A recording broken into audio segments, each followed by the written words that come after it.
Today's video is for all my hockey players who are looking to get a little bit extra snap in their shot.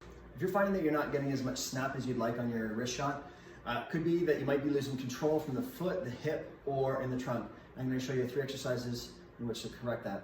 First exercise we're going to look at is we're going to put a long loop band around the midfoot to try and pick up that arch. Now what I have to do with the foot is I got to really lock that down. We're going to hip hinge, slight bend in the knee, hands on hips just to give you relevance. And we're just going to open up. So we're doing some standing fire hydrants. Now, if there is a foot weakness, this might be quite challenging, but you're also going to feel the glutes working as well. So you're going to really grip the ground, hip hinge, set that core, open up.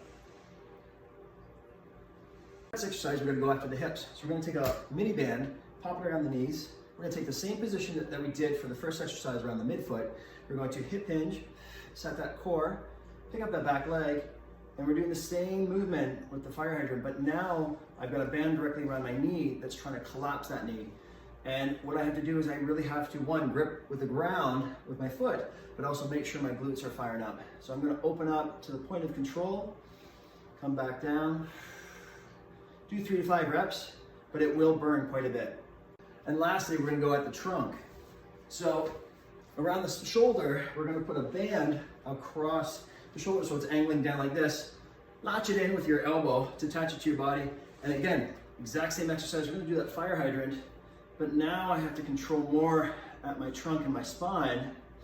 The pelvis and the foot are still working extremely hard to control, but now I've got to control most of the torque happening up here. And of course, if you can't quite figure out what is at fault, you can just combine all 3.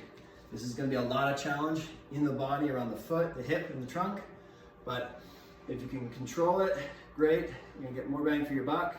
But if it looks sloppy and it's not working for you and you're losing control, there's no point. So make sure it's quality movement.